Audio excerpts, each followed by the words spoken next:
Hey everyone, welcome to CLAT point and let's start आज का हमारा द हिंदू न्यूज़ डिस्कशन। देखो, सबसे पहली न्यूज़ है कतर को drops death penalty for 8 Indians. देखो, ये 8 इंडियंस जो है ना, ये एक्स नेवी के ऑफिशियल्स थे और कतर में एक कंपनी में काम करते थे। इनके ऊपर जो है जासूसी के आरोप लगे हैं कतर के द्वारा कि भैया ये देश की कुछ खुफिया इन्फॉर्मेशन जो है वो पास कर रहे हैं, मतलब ये रॉ को कर सकते हैं या जो भी ऐसे कुछ आरोप लगे थे, जिसके चलते हुए इनको कतर में डेथ पेनल्टी की सज़ा मिल गई थी। अब ये केस वहाँ की कोर्ट में चल रहा था, तो फाइनली अभी एक अच्छा कदम इस तरफ बढ़ा है कि डेथ पेनल्टी को ख़त्म कर दिया है। बट ऐसा नहीं है कि रिहा कर दिए गए। आई थिंक जो है इसको लाइफ इम्प्रिजमेंट या समथिंग में कन्वर्ट किया होगा। ऑल्दो अभी वो फैमिली मेम्बर्स जो हैं और जो सरकार का प्रयास है वो कर रहे हैं कि इनको जल्द से जल्द वहाँ से रिहा करा दिया जाए। बट या एक ये अच्छा कदम है इस डायरेक्शन में कि भाई अब जो है वो डेथ पेनल्टी तो ख़त्म हो गई है। इसके बाद देखो, एक और फ्रंट पेज पे आज न्यूज़ है, Pegasus spyware found on journalist phone after Apple alert says amnesty. तो पेगासस स्पाईवेयर की एक अपनी कहानी है जिसको अभी मैं आगे आपको बताऊंगा, और क्या है ये पूरा मामला वो भी समझेंगे। बस प्रेजेंट कंटेक्स्ट समझ लो। प्रेजेंट कंटेक्स्ट ये है कि on October 30 opposition MPs and journalist got alert from Apple saying their phones were being targeted by state sponsor attack in 2021। Many of these individuals are reportedly target by Pegasus spyware. तो ये देखो 2021 की एक घटना है। उसके बाद यहाँ पे फ़ोन चेक किए गए थे उन लोगों के एक ग्रुप के द्वारा, तो वहाँ पे निकला। और ये पहली बार नहीं हुआ है, इससे पहले भी पेगासस स्पाईवेयर का केस आया हुआ है और भारत के काफ़ी प्रोमिनेंट लोगों के ऊपर इस स्पाईवेयर का यूज़ किया है। बट मैं ये मान के चल रहा हूँ आप 2025 के एस्पिरेंट हैं, बिल्कुल फ्रेश हैं, आपको कुछ भी नहीं पता है, तो पेगासस को बिल्कुल बेसिक से समझने की कोशिश करते हैं। Hey everyone, welcome to CLAT point and let's start today session. आज का हमारा सेशन जो है वो पेगासस स्पाईवेयर के ऊपर होने वाला है। पिछले कई दिनों से ये पेगासस स्पाईवेयर जो है ये काफ़ी न्यूज़ में है, और आज के सेशन में हम इसको इंडिया के कंटेक्स्ट में देखेंगे कि क्यों ये न्यूज़ में है और क्या होता है ये, क्यों ये स्पाईवेयर जो है दुनिया के अलग स्पाईवेयर बहुत सारे आते हैं उनसे अलग है। चलिए फिर शुरुआत करते हैं। उससे पहले गाइज, अगर आप क्लैट 22 की प्रिपरेशन कर रहे हैं एंड जीके के लिए कोई सॉल्यूशन ढूंढ रहे हैं, करंट अफेयर्स जीके के लिए for CLAT and other law entrance test, तो आप मुझे इस नंबर पे कांटेक्ट कर सकते हैं, जहां पे आपको हमारे इस कोर्स की जानकारी ज़्यादा डिटेल में मिल जाएगी। और अगर आपको इसका कोर्स को ख़रीदना है तो आपको करना कुछ नहीं है, डिस्क्रिप्शन में जाना है, जहाँ पे आपको एक हमारे ऐप की लिंक दी होगी, उस ऐप को डाउनलोड करके वहाँ से आप पे करके इस कोर्स में अपने आप को इनरोल कर सकते हैं। इस सेशन की PDF के लिए आप हमारा टेलीग्राम चैनल से जुड़ जाइए। टेलीग्राम चैनल की लिंक भी नीचे डिस्क्रिप्शन में डली हुई है। चलिए फिर शुरुआत करते हैं। सबसे पहले देखिए, पेगासस स्पाईवेयर जो है ये अपने आप में एक अलग तरीके का स्पाईवेयर है अगर आप इसको वर्ल्ड के किसी दूसरे स्पाईवेयर से कंपेयर करें। और ऐसा क्यों? तो देखिए, पेगास जो है ना, ये जो स्पाईवेयर है, पहले तो ये बनाया गया है NSO ग्रुप के द्वारा। ये NSO ग्रुप जो है ये एक इजराइल बेस्ड कंपनी है जो वर्ल्ड में काफ़ी सारे सॉफ्टवेयर प्रोडक्ट्स को देती है। NSO ग्रुप के द्वारा पेगास स्पाईवेयर जो है ये काफ़ी सारी स्टेट्स की गवर्नमेंट को दिया जाता है, जिससे कि वो अपने देश के अंदर सुरक्षा को मेंटेन करने के लिए सर्विलेंस कर सकें। अभी ये न्यूज़ में क्यों है? देखिए, 2019 में एक न्यूज़ आई थी कि भारत सरकार ने पेगास स्पाईवेयर का यूज़ करते हुए भारत के काफ़ी सारे लोगों के ऊपर सर्विलेंस कराया है, मतलब जो भी गवर्नमेंट के अगेंस्ट में थे उन लोगों के ऊपर। बट अभी रिसेंटली ये फिर से न्यूज़ में आ गया है। इसका कारण ये है कि एक Paris based media non profit company है जिसका नाम है forbidden stories and Amnesty International. इन लोगों के हाथ में ये डेटा लग गया है कि 2019 में सरकार ने किस किस के ऊपर ये जो लीक जो सर्विलेंस था ये कराया था। और सिर्फ भारत सरकार ने नहीं, विश्व की अलग अलग देशों की सरकारों ने। फिर इन्होंने क्या किया, ये लोग गए वॉशिंगटन पोस्ट के पास और इन्होंने कहा कि भाई हमारे पास ये लिस्ट लग चुकी है और क्यों ना इस लिस्ट को पब्लिश कर दिया जाए, जिससे कि लोगों को पता पड़े कि भाई किस किस के ऊपर सर्विलेंस कराई गई थी, किस किस देश की सरकार ने, जिसी का नाम रखा गया द पेगास प्रोजेक्ट। और इसीलिए अभी ये फिर से न्यूज़ में आ गई है क्योंकि वो लिस्ट के अंदर भारत के जो काफ़ी सारे लोग थे उनका नाम सामने आया है, जिसमें आपके प्रशांत किशोर, राहुल गांधी जी और भी बहुत सारे ऐसे लोग जो सरकार के अगेंस्ट में समय समय पे आवाज़ उठाते थे, उन लोगों का नाम इसमें देखने को आया। अभी मॉनसून सेशन के अंदर देखिए, आपको मैंने कल भी एक सेशन में बताया था कि पार्लियामेंट में कोई सेशन ढंग से हो नहीं पाया क्योंकि पेगास कंट्रोवर्सी के चलते हुए काफ़ी ज़्यादा उत्पात मचा हुआ था। बट सरकार ने डायरेक्टली तो मना भी नहीं किया है कि हमने जो पेगास सॉफ्टवेयर का यूज़ करके सर्विलेंस नहीं कराया है, लेकिन सरकार ने डायरेक्टली अभी तक स्वीकारा भी नहीं है इस बात को। बढ़ते हैं आगे। और देखते हैं कि ये जो पैगस सॉफ्टवेयर है क्यों ये अपने आप में इतना डेंजरस है। तो देखिए, स्पाईवेयर वर्ल्ड में बहुत सारे आते हैं जिससे कि लोगों को स्पाई किया जाता है या लोगों के सॉफ्टवेयर को स्पाई किया जाता है। बट पैगस स्पाईवेयर सबसे अलग इसलिए है कि देखिए, इसको आपके फ़ोन में लाने के लिए आपको खुद से कुछ करने की भी ज़रूरत नहीं है। आप एक मिस कॉल आएगा, अगर आप उस मिस कॉल को भी आपके फ़ोन में आ जाएगा तब भी ये वायरस आपके फ़ोन के अंदर आ जाएगा। ये स्पाईवेयर जो है ये आपके फ़ोन के अंदर आ जाएगा और फिर ये आपके फ़ोन के SMS, email, WhatsApp chats, photos and videos, even आपके फ़ोन का माइक्रोफोन चाहे आपने ऑन कर रखा हो चाहे ना कर रखा हो, उसके थ्रू भी सामने वाला बंदा जिसने सॉफ्टवेयर का यूज़ किया है वो आपकी सारी बातें सुन सकेगा।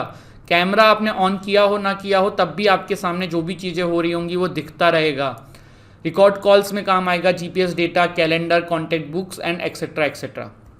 इस वजह से ये सॉफ्टवेयर जो है ये काफ़ी ज़्यादा मतलब महंगा भी आता है, बहुत मिलियन डॉलर्स इसका प्राइस होता है। और एनएसओ ग्रुप का माना जाए तो एनएसओ ग्रुप तो ये कहता है कि हम जो है ये सॉफ्टवेयर सिर्फ अलग अलग स्टेट गवर्नमेंट्स को ही देते हैं, मतलब हर कंट्रीज़ की सरकारों को ही देते हैं, और वो भी इस पर्पज़ से देते हैं कि भैया वो अपने देश में सिक्योरिटी एंड सेफ्टी मेंटेन कर सके।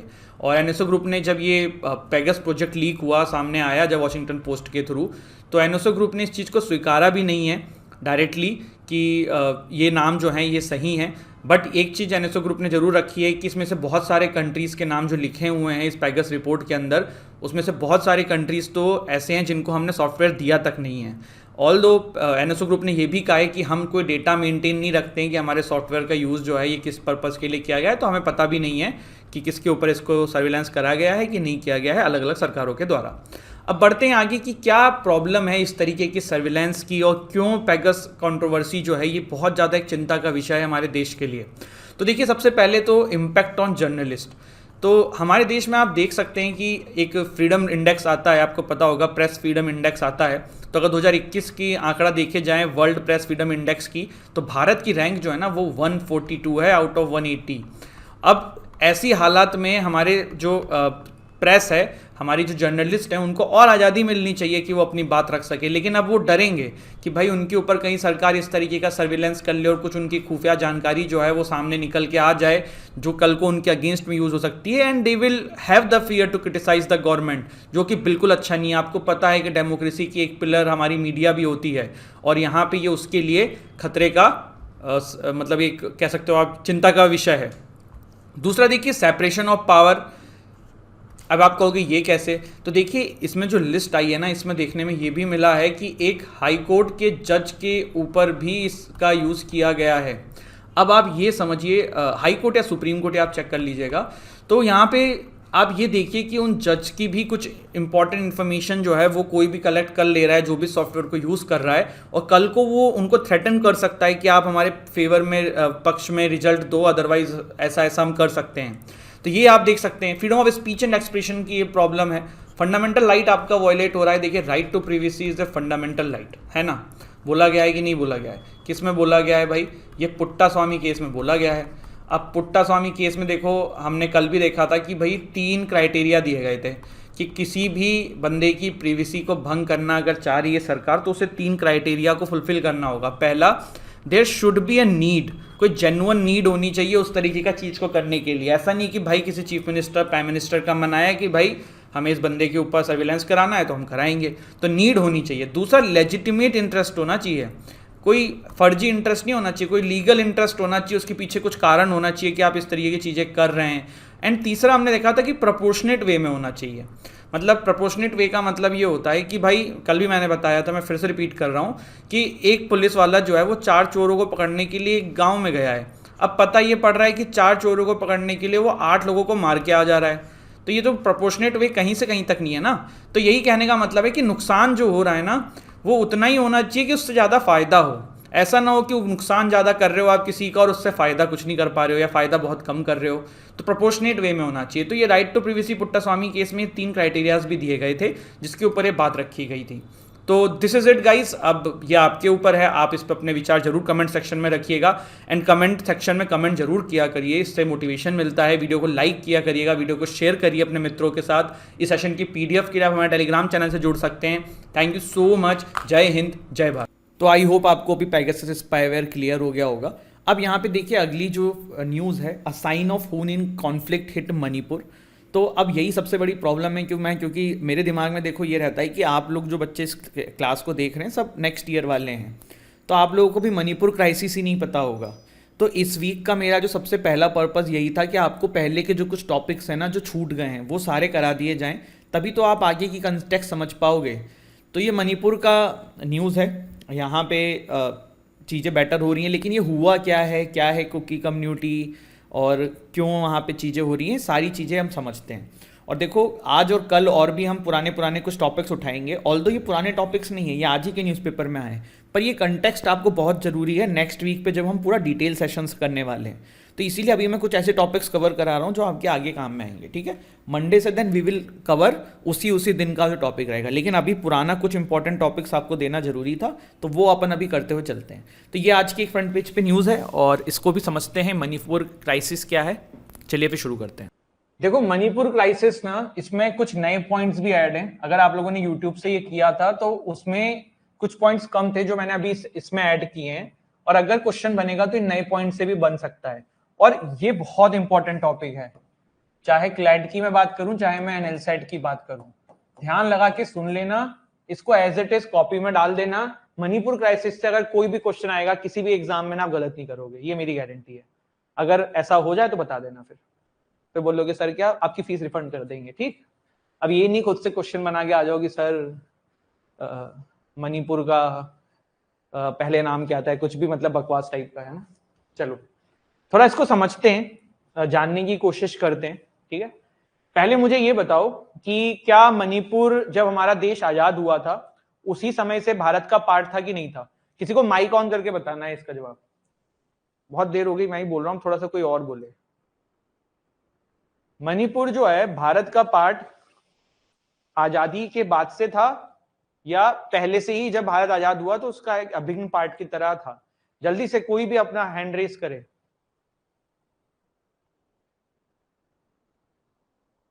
भाई रेस्ट दे दो मुझे भी 1 मिनट का।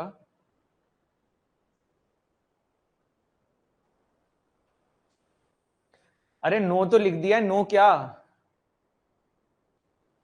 ठीक है नंदिनी, चलो मान लिया प्रिंसली स्टेट था, तो भारत में कब ऐड हुआ?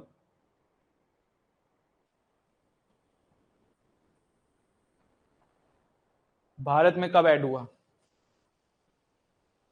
It later signed the instrument of accession. Very good Samipta, ठीक है। तो समीप्ता ने भी बोल दिया कि वल्लभ भाई पटेल साहब के समय, तो अब थोड़ा सा आइडिया लगाओ। बिल्कुल टिशा ने सबसे पहले बोला, and very good Tisha, it's 1949। चलिए थोड़ा सा ना पहले मणिपुर का हम एक थोड़ा सा पहले मैप देखते हैं। कुछ मत देखो अभी, सिर्फ मैप देखो। ये है अपना क्या, ये पूरा प्यारा भारत है और ये अपना पूरे नॉर्दर्न स्टेट्स हैं। दिस इज क्या आपका मणिपुर। एक चीज यहाँ पे देखने वाली बात है कि इट्स नियर टू कहां बताओ? मणिपुर हो गया म्यांमार, ठीक है। म्यांमार को बर्मा भी कहते हैं। आपने वो गाना सुना है मेरे पिया गए रंगून? तो वो रंगून जो है ना वो पहले बर्मा था, वो बर्मा जो है अब वो आपका म्यांमार है। तो नागालैंड हो गया, इधर इधर मेघालय हो गया, इधर आसाम हो गया, इधर त्रिपुरा हो गया। मैं आपको हर बार बोलता हूं, मैं फिर बोलूंगा, जब भी किसी स्टेट के बारे में कुछ भी पढ़ो या कोई भी करंट अफेयर हो, उसकी ज्योग्राफिकल लोकेशन ध्यान रखो। सभी लोग अब 5 सेकंड का पॉज लो और आप अभी जहां भी जिस भी स्टेट में बैठे हो उसके आसपास के 3 स्टेट सोच के देखो। मैं 100% कह रहा हूं कि आप में से 60% नहीं बता पाएंगे, 3 स्टेट नहीं बता पाओगे आसपास के जो बॉर्डर टच करते हैं। जिस भी स्टेट में बैठे हो सोच के देखो। जैसे मैं यूपी में हूं, तो अब मैं यहां से कैसे इसको क्योंकि क्यों नहीं कर पाएंगे मैं इसका भी रीजन देता हूं, क्योंकि दिमाग में मैप ही नहीं है। हमने ज्योग्राफी में पढ़ा था बचपन में, वो अलग बात है, बट हमारे दिमाग में मैप नहीं है। ये बहुत गलत है। आपको मैप अगर क्लियर हो गया ना, पहले इंडिया का करो, फिर जब धीरे धीरे कॉलेज में जाओगे, बड़े होगे और आगे पढ़ोगे तो वर्ल्ड मैप भी करने की कोशिश करना। जैसे मैं आपको छोटा सा एग्जांपल देता हूं, कहीं भी ट्रेवल करो। मैं भी केरल गया था, तो मैं केरल में भी मुन्नार गया था, तो मुझे लोकेशन नहीं पता थी एग्जैक्ट कि केरल में मुन्नार किस साइड में। तो मैंने सबसे पहले कहीं भी जाता हूँ सबसे पहले देखता हूँ मैप में कहाँ है। इससे क्या होता है कि वो हमेशा के लिए याद हो जाता है। गुजरात जा रहे हो तो पता होना चाहिए कि हाँ भारत के नक्शे में यहाँ है, उसके नीचे क्या है, उसके ऊपर क्या है। एरोप्लेन के फ्लाइट टिकट्स भी मैं आपको बताता हूँ। जैसे कि मेरे साथ एक फ्रेंड थे, तो वो केरल से पुणे गए, उनकी फ्लाइट का टिकट सस्ता था, मेरा केरल से लखनऊ का महंगा था। क्यों था? तुरंत दिमाग में आया कि पुणे नीचे है, लखनऊ ऊपर है। तो तो ये आपको ना ये सब आईक्यू लेवल बढ़ाएगा। ये चीजें देखो कोई बताएगा नहीं, हर चीज पढ़ाई के पर्सपेक्टिव से नहीं होती है। सिर्फ हमारा काम आपको पढ़ाना लिखाना नंबर दिलाना ही नहीं है। मेरा तो ये मानना है कि आप सब मेरे स्टूडेंट्स हो और जिंदगी भर रहोगे। ये फीस वीस तो होती रहती है, दे दी आपने, खत्म हो गई बात। आगे भी आप कुछ भी करोगे, आप में से जैसे हर साल ऐसे बच्चे होते हैं कि कुछ बच्चे नहीं टच में रहते हैं, वो नहीं रहना चाहते, मत रहो। लेकिन जो रहना चाहता है जिंदगी भर रहे। और आप लोगों का मेरा एक पर्सपेक्टिव है कि आपको ओवरऑल डेवलपमेंट पे ध्यान देना चाहिए। तो ये सब चीजें ना आपका आईक्यू लेवल बढ़ाएंगी फ्यूचर में। और कहीं क्या पता जुडिशरी यूपीएससी का मन ठान लो तो वहां ये काम भी आएगा। ठीक है, चलिए बहुत बकवास हो गई। हाँ, पूरी Kashmir comes with these two. HP Ahmed तुम्हारा इजी है भाई, ऊपर है ना, ऊपर कुछ है ही नहीं, नीचे बताना है। चलो अहमद ये बताओ, जम्मू कश्मीर जो है सबसे ज्यादा बॉर्डर शेयर किस कंट्री के साथ करता है? दुआ एंड अहमद जवाब दें। Sir I live in Chandigarh so it is borders with Punjab and Haryana. देखो आप लोगों का इजी है समीपता, आप क्योंकि पाकिस्तान है इधर तो चल रहा है। सर दिल्ली के पास 2 ही स्टेट हैं। गलत है यार आर्यन, 2 कैसे हैं? 2 कैसे हैं? Prem sir I have remember India map. ठीक है ठीक है, चलिए अहमद कुछ पूछा मैंने जवाब नहीं दिया भाई। चलो देखो जम्मू कश्मीर वालों का एक्चुअल में इजी है भाई, उधर कुछ है ही नहीं, ऊपर नीचे नीचे भाई आपको बताना है। अब जैसे जो सेंटर में हो जाता है ना वहां दिक्कत हो जाती है। चलिए बात करते हैं, पहले ना इस मैप को आपने अच्छे से देख लिया, मैं इसके बाद इस मैप को नहीं खोलूंगा। मणिपुर की लोकेशन देख लो, और म्यांमार इधर है। मैं म्यांमार क्यों बोल रहा हूं इधर है, क्योंकि उसका कुछ रिलेवेंस आएगा फ्यूचर में, तो आपको पता होना चाहिए। ठीक है, दुआ ने बोला है पाकिस्तान चाइना दोनों बोल दिया। अहमद इज सेइंग चाइना, पाक चाइना, वाह वेरी गुड। ऐसे ही आंसर करके आओगे। पाकिस्तान एंड चाइना के साथ इक्वल शेयर करता है जम्मू कश्मीर, ऐसा कैसे? चलो ये बताओ, आप सबके लिए क्वेश्चन है, इंडिया सबसे ज्यादा बॉर्डर किस कंट्री के साथ शेयर करता है? इंडिया के साथ कौन सी कंट्री सबसे ज्यादा बॉर्डर शेयर करती है भाई? ऐसे क्वेश्चंस में मेरा दिल मत दुखाया करो।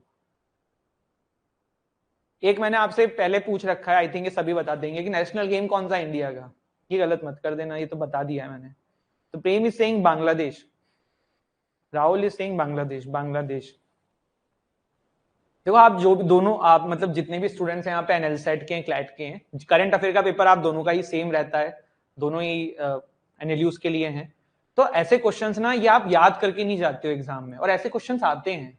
तो फिर उसमें क्या होता है, उसमें फिर प्रेजेंस ऑफ माइंड जो हमने आज से अब तक का जीवन देखा है अपना, या बचपन में कुछ पढ़ा है ना, वो करके आंसर लगाना पड़ेगा। एवरीथिंग जो आप पढ़ रहे हो ना वही नहीं आएगा, बहुत सारे क्वेश्चन प्रेजेंस ऑफ माइंड के साथ आएंगे। ओ भाई अभी भी सब हॉकी कह रहे हैं। अच्छा ये नए बच्चे हैं ये लोग, सक्षम तुम तो थे पहले यार। भाई इंडिया का कोई नेशनल गेम नहीं है, वीडियो बंद करके गूगल सर्च करो, ऊपर की 5-6 लाइन स्किप करके नीचे पढ़ना।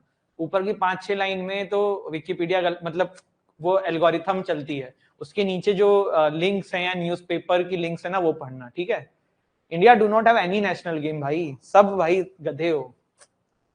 और एनएलसेट वाले तो जवाब ही नहीं दे रहे हैं कि भाई हमें बच ही जाए।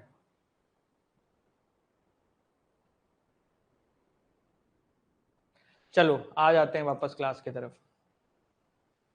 सर आई थॉट आप बाउंड्रीज पूछ रहे हैं, बस वो ओवियो Pakistan.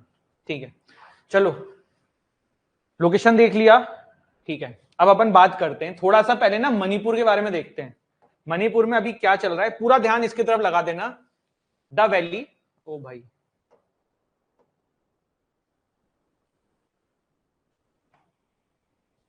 The valley, which comprises about 10% of Manipur's landmass, is dominated by, मैं पढ़ रहा हूं अभी टेंशन मत लेना, मैं बताऊंगा आपको, non tribal Meitei community, and more than 64% of the population of the state yields 40 of the state 60 MLAs।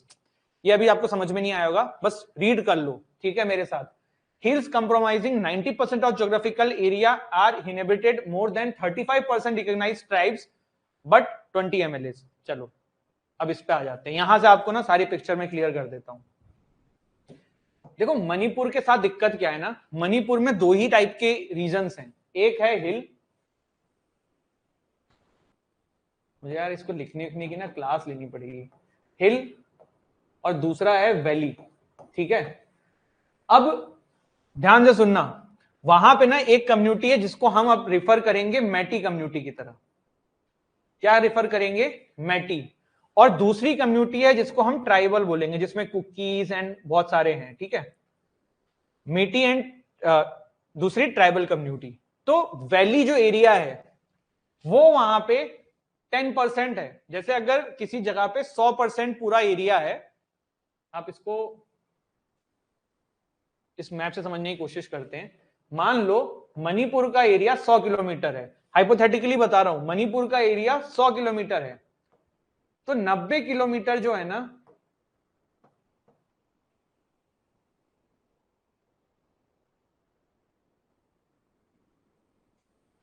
नब्बे किलोमीटर हिल्स है और 10 किलोमीटर वैली है, ठीक है।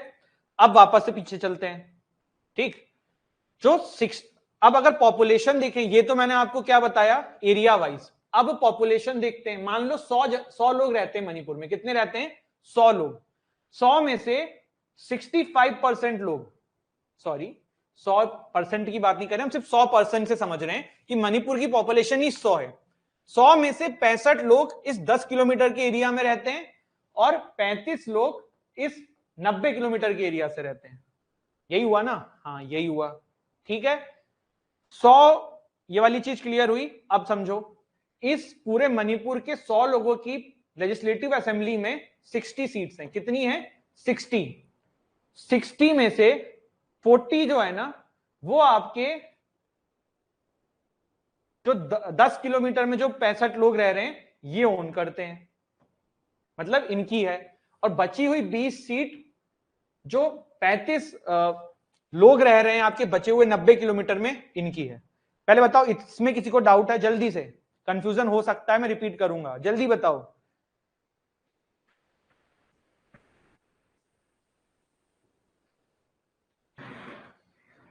इसमें है किसी को डाउट? नहीं है? जल्दी बताओ। ये समझ में आया? डाउट नहीं है, डाउट नहीं है, डाउट नहीं है, ठीक है, वेरी गुड। एक बार रिपीट, चलिए एक बार और रिपीट कर देता हूं। वहां पे 10% 10% जनता जो है वो आपकी, यहां से मैं भी कंफ्यूज हो गया हूं यार, यहां पे आ जाते हैं, ठीक है। 10 किलोमीटर एरिया में 65 लोग रह रहे हैं और इनकी एमएलए की सीट 40 है। 90 किलोमीटर एरिया में 35 लोग रह रहे हैं और इनकी एमएलए की सीट है 20। ये बेसिकली मैंने आपको समझाया है। इससे आपको समझ में क्या आया कि मैटी कम्युनिटी पॉपुलेशन वाइज ज्यादा है, पर उनकी एमएलए की सीट्स भी ज्यादा है, पर उनके पास एरिया कम है रहने के लिए।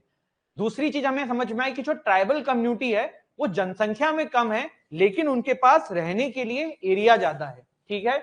जो हिल एरिया है ना, वहां पे मैटी कम्युनिटी जो है वो प्रॉपर्टीज नहीं खरीद सकते हैं, they can not live there. और वहां पे जो है आपका अधिकार जो है वो ट्राइबल कम्युनिटीज का है, ठीक है। अभी इतनी सारी चीजें समझ में आई, सहज एंड एवरीवन, ठीक है। अब थोड़ा समझने की कोशिश करते हैं। मैटी कम्युनिटी जो है ना, ये मोस्टली वहां पे आपके हिंदू हैं और थोड़े बहुत मुस्लिम लोग इसमें हैं।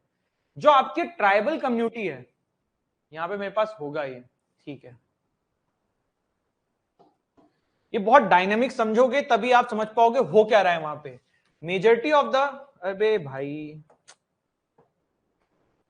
इसकी कल मैं क्लास लेता हूं यार, मुझे सही में दिक्कत हो रही है।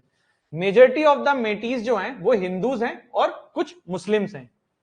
बस बाकी जो रिकॉग्नाइज ट्राइब्स है, जैसे मैं आपको मैटीज बोल रहा हूं प्लस दूसरी ट्राइब्स शब्द क्यों बोल रहा हूं, क्योंकि ट्राइब्स में बहुत छोटे छोटे अलग अलग कम्युनिटीज हैं, जैसे कि आपकी नागा ग्रुप हो गया, कुक्की ट्राइब हो गई।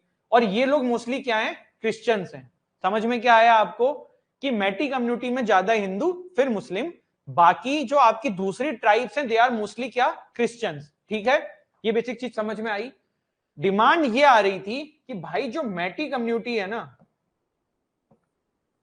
इनको भी एसटी कैटेगरी में दे दिया जाए, डाल दिया जाए। किसके तरफ से डिमांड आई होगी? बिल्कुल सिंपल सी बात है, मैटी कम्युनिटी वाले ये आवाज उठा रहे थे कि हमें एसटी कैटेगरी में डाला जाए। दूसरा कि हमें हिल एरियाज में भी प्रॉपर्टी खरीदनी जाए, दी जाए। क्यों बोल रहे थे ऐसा? कि भाई हमारी पॉपुलेशन ज्यादा है, हमारे पास एक बहुत कंजेस्टेड एरिया है, जो 90% एरिया है वहां भी हमें रहने दो ना, वहां तो जगह खाली है। तो मेटी कम्युनिटी की ये डिमांड आ रही थी। अब ये पूरी आग अभी अचानक से क्यों लगी, आज की बात नहीं, बहुत पहले से चल रहा है। रिसेंटली ना मणिपुर हाई कोर्ट ने वहां की स्टेट गवर्नमेंट से कहा कि भाई इसके ऊपर कुछ करो। ये नहीं कहा कि इसको लागू करो, ये बोला कि इसको इतने दिन से पेंडिंग है, इसके बारे में विचार करिए, जल्द से जल्द इसको इंप्लीमेंट करिए, ठीक है, कि मेटी कम्युनिटी को एसटी कैटेगरी में डाला जाए। ऑफ कोर्स रिजर्वेशन एंड बहुत सारी फायदे जो हैं वो इसके बाद उनको मिल जाते हैं, ठीक है। चलिए, और मेटी कम्युनिटी के अगेंस्ट में जो कुकी कम्युनिटी है उनका ये कहना है कि भाई मेटी कम्युनिटी वहां पर डेवलप्ड ज्यादा है, तो हम पे ध्यान नहीं दिया जा रहा है। अब मेटी कम्युनिटी को उसमें डाल दोगे तो फिर ट्राइबल कम्युनिटी तो और सप्रेस रह जाएगी, तो वो उनका पहला चीज है। दूसरा, ट्राइबल कम्युनिटी का ये कहना है कि यार तुम सारी तो लेजिस्लेटिव असेंबली की सीट्स लेके बैठे हो, हमें भी दो ना, हमें भी इक्वालिटी दो ना। तो ये डिमांड आपकी ट्राइबल कम्युनिटी की आ रही थी। मणिपुर के अंदर ना देखा जाए तो ऐसे कितनी डिस्ट्रिक्ट्स हैं, 16। ये क्वेश्चन आ सकता है, ध्यान रखना, कितने डिस्ट्रिक्ट्स हैं, 16। पर वहां पे ना 16 डिस्ट्रिक्ट्स के नाम से मणिपुर नहीं जाना जाता, ये हिल एंड वैली एरिया से जाना जाता है, और वैसे इन्होंने डिस्ट्रिक्ट्स लोकल लोगों ने आपस में डिवाइड कर रखे हैं। कॉज ऑफ कॉन्फ्लिक्ट क्या है, मैंने आपको बताया कि मेटी कम्युनिटी जो है वो अपने डिमांड्स रख रही है, ट्राइबल कम्युनिटी जो है वो अपने डिमांड्स रख रही है। मेटी कम्युनिटी के डिमांड्स मैंने आपको बता दिए हैं, ट्राइबल कम्युनिटी इनके अगेंस्ट में क्यों है वो भी मैंने आपको बता दिया है, ठीक है। इसके बाद मेटी कम्युनिटी का ये भी कहना है कि भैया हमारी जनसंख्या कम हो रही है, इसका रीजन ये कि हमारे पास लैंड वैंड कम है, तो लोग जो हैं फिर वो उस तरीके से अपनी पॉपुलेशन नहीं बढ़ा रहे हैं, तो हमारी लैंड बढ़ा दी जाए, तो वो वाली चीज है। देखो मेटी कम्युनिटी का सबसे बड़ा जो उसके फेवर में चीजें थी ना वो यही थी कि 1949 से पहले Manipur was a princely state, India में इसको मिला दिया गया। तो जब मणिपुर को इंडिया में मिलाया गया ना, उससे पहले जो मेटी कम्युनिटी थी देवर इन एसटी कैटेगरी ओनली, बट जब इनको इंडिया में मिलाया तो हमारी देश की सरकारों ने इनको एसटी कैटेगरी से हटा दिया। तो मेटी कम्युनिटी का सबसे पहली जो बैकिंग एंड सबसे पहला जो फेवर में इनकी चीज रहती है वो यही रहती है कि भाई ऐसा होना चाहिए, ठीक है। 19th स्टेट बना था 1972 में।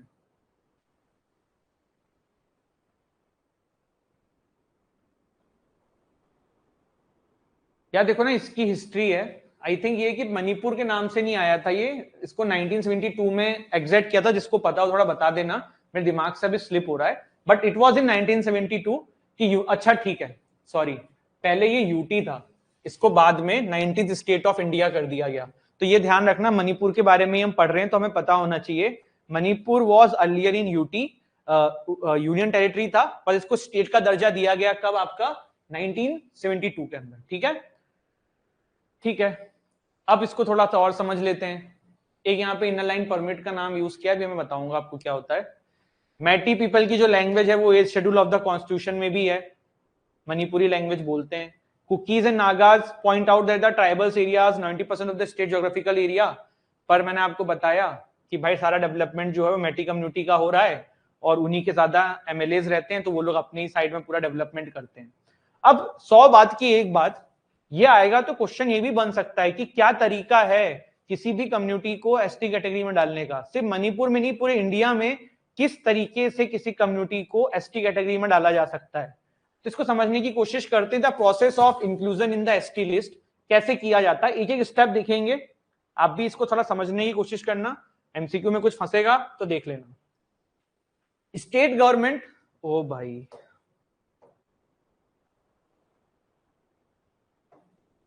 अब आई थिंक सही होगा, state government start recommendation for inclusion of the tribes in the list of ST, ठीक है। सबसे पहले स्टेट गवर्नमेंट इनिशिएशंस लेती है, फिर उनके रिकमेंडेशन के बाद ट्राइबल अफेयर मिनिस्ट्री रिव्यू करती है, and then registrar general of India को भेजा जाता है जो कि होम मिनिस्ट्री के अंडर में रहता है।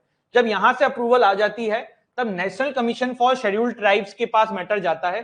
देखो notes making is an art, मैं क्यों बोलता हूं समझ लो, आपको ना ये पॉइंट्स ऐसे नहीं लिखने हैं, आप ऐसे लिख सकते हो स्टेट गवर्नमेंट, फिर उसके बाद जो भी यहाँ पे नाम लिखो ट्राइबल अफेयर्स, फिर जो भी नाम है, फिर ये आपका ना एक लाइन में ही पूरा नोट्स बन जाएगा। तो इसीलिए note making is an art, आप ऐसे भी कर सकते हो, आप एरो का यूज कर सकते हो, आप डायग्राम का यूज कर सकते हो, इट्स नॉट नेसेसरी आप ऐसा का ऐसा लिखो। तो जो भी देखना, आप जो टॉप करते हैं ना क्लैट में, जो अच्छे नंबर से पास होते हैं, उनके करंट अफेयर के नोट्स आप देखना बहुत कम होते हैं। एनएल सेट में भी जो जैसे वर्णा निकली थी तो बहुत ही कम थे, क्यों? क्योंकि ज्यादा नोट्स आप पढ़ ही नहीं पाओगे, आपको यही स्मार्ट तरीके हैं नोट्स बनाने के भी, तो वो धीरे धीरे डेवलप करो अपने अंदर की कैसे आप कॉम्पाइज कर सकते हो चीजों को, कितना कम से कम कर सकते हो। तो अप्रूवल के बाद national commission for scheduled tribes के पास बात जाती है, फिर कैबिनेट में मैटर चला जाता है फॉर फाइनल डिसीजन, फिर जो है कैबिनेट फाइनल डिसीजन लेती है, उसके बाद कैबिनेट जब फाइनलाइज कर लेती है तो बिल को पार्लियामेंट में लाया जाता है, अमेंडमेंट किया जाएगा कॉन्स्टिट्यूशन के अंदर शेड्यूल कास्ट ऑर्डर 1950 के through and constitution schedule tribe order 1950, ठीक है। Once the cabinet finalize it, then it introduce a bill in the parliament to amend the constitution schedule caste order 1950 and the constitution schedule tribes order 1950. After the amendment bill is passed by the both the Lok Sabha and Rajya Sabha, the president's office takes the final decisions under the article 341. ये दोनों important articles हैं, ध्यान रखना ये किसमें president यहाँ पे approve करेगा। ये देखो एसटी कैटेगरी के अंदर इंक्लूजन की जो प्रोसेस है ना, ये मणिपुर की वजह से बहुत न्यूज में है और आपको ये पता होनी चाहिए, ये इंपॉर्टेंट है।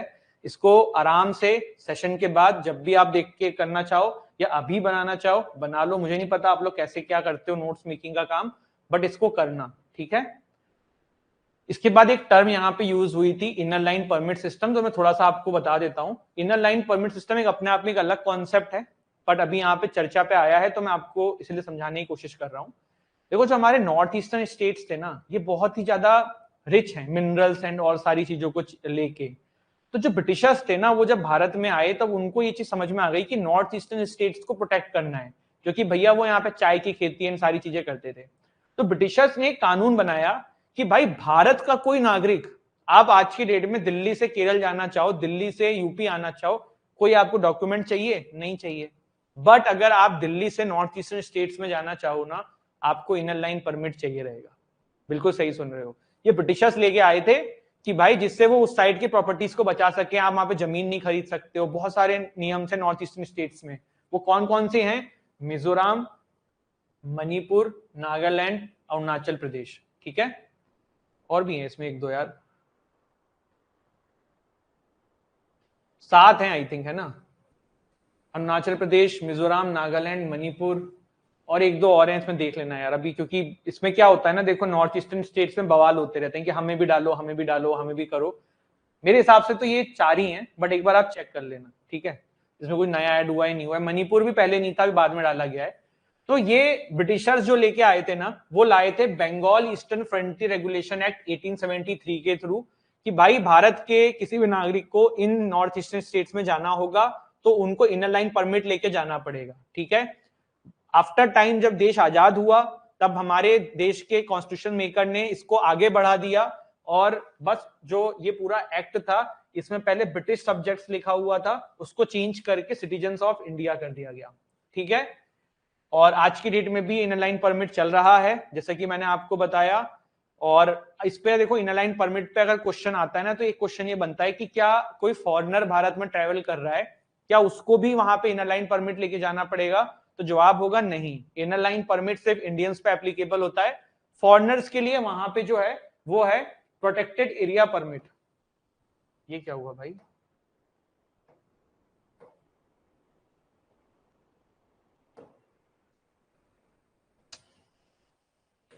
क्या ही किया जाए,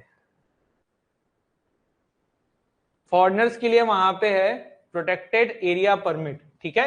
बट इनर लाइन परमिट पे अगर ऑप्शन आएगा कि इट इज, जैसे क्या आएगा कि it is applicable for citizens, it is applicable for foreigners, ये स्टेट गवर्नमेंट इशू करती है। और चौथा पॉइंट है ब्रिटिशर्स इसको लेके आए थे, इसमें से फॉल्स स्टेटमेंट क्या है, तो फॉरेनर्स पे एप्लीकेबल नहीं होता है।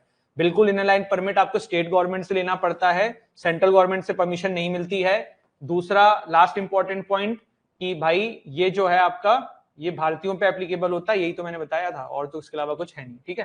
क्वेश्चन ऐसे ही बनते हैं एग्जाम में, कहीं अलग से नहीं आते हैं। इट जस्ट कि आप उस समय जो आपके पास नॉलेज है उसको कैसे एप्लीकेबल कर पाओगे पेपर के ऊपर। जो एक टेक्निक आपने सुनी होगी एलिमिनेशन टेक्निक, वो क्या होती है? This is all presence of mind, कि कैसे आपके दिमाग में कोई चीज है उसको आप एप्लीकेशन का यूज करके घटा रहे हो। जैसे कि आपको पता ही इनर लाइन परमिट के बारे में नॉलेज, अब कोई पॉइंट वहां पे ऐसा है जो आपने नहीं पढ़ा है, बट बचे हुए 3 पॉइंट्स तो पढ़े हैं ना, तो एक पॉइंट जो बचा हुआ उसको फॉल्स में आया है तो हटा दो। ऐसी एलिमिनेशन टेक्निक में आपको जो जो आंसर नहीं लगते हैं उसको हटा दो, और हर में तुक्का नहीं मारना है। एनएलसेट वाले तो मारो क्योंकि आपका तो अनअटेम्प्टेड में भी नेगेटिव है, लेकिन क्लैट वालों के लिए कि आपको हर क्वेश्चन अटेम्प्ट करने की जरूरत नहीं है। विथ टाइम ये रियलाइज करो कि आपका गुड अटेम्प्ट क्या है हर सब्जेक्ट के अंदर। जरूरी नहीं है ना कि अगर 25 नंबर की करंट अफेयर सारी 25 कर डालो, नेगेटिव क्यों जाना है? अगर 22, 23, 21, 20 पे करके इफिशिएंसी उतनी आ रही है कि 18, 19, 20 नंबर ले आ रहे हो तो ज्यादा बेटर है ना यार, क्यों समय वेस्ट करना है।